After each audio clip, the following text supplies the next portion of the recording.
Hello students, let's resume from the chapter lost spring, second part. I want to drive a car. If you remember students, last time we have been discussing when McKays invites the narrator to his house, and they were residing in a very unhygienic place where people coexisting with animals. The lanes were stinking, drains were choked,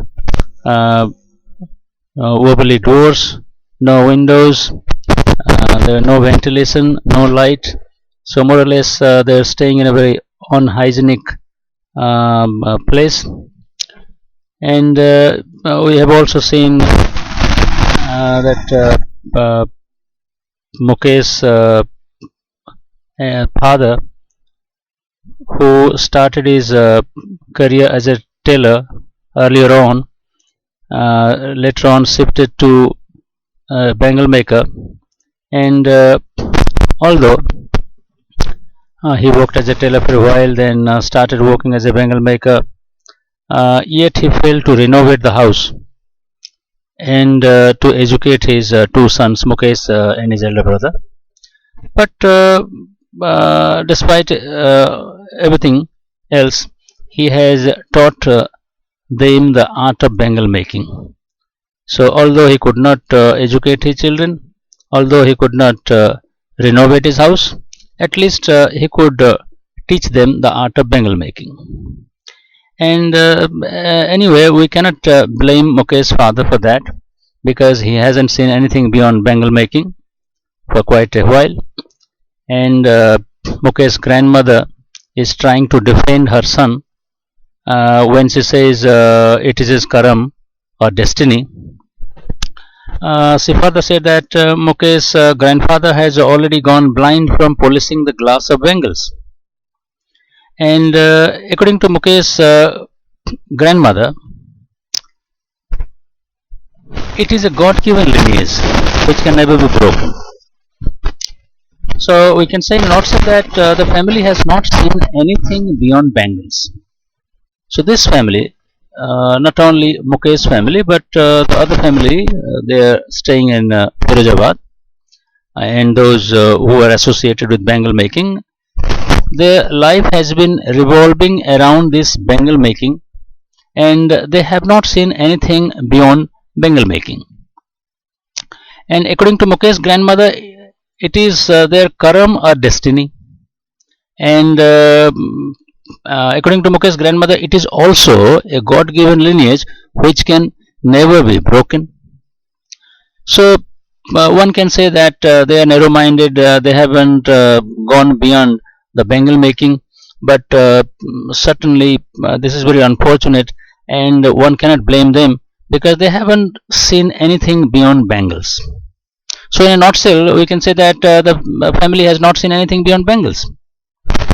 And so far as the sanctity of the bangles are concerned, very few of them have the knowledge of the sanctity of the bangles. For example, the narrator noticed a young girl, Savita, and this young girl was assisting an old woman, sitting with an old woman, and she is also making the bangles, and so much habituated that her hands move mechanically, just like a tongues of a machine.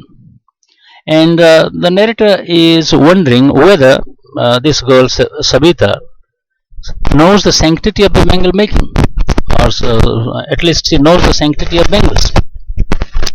The narrator knows that bangles symbolizes the Indian woman suhag, or auspiciousness in marriage. But does Savita know this? Certainly not, because she is too young, and a time will come when automatically she will know that what is the sanctity of the bangle that she is making for quite some time. And finally a day will arrive when suddenly her head will be draped with red veil, her hands will be dyed with red henna, and the red bangles rolling onto her wrist, and that will be the time to make her realize that what is the sanctity of this bangle. and after that she will become a bride. And just like the old woman who is sitting beside her, who has become a bride many years before, and this old woman is still having bangles on her wrist, that symbolically means that still her husband is alive. This is also the symbolic implication of bangles so far as the Indian society is concerned.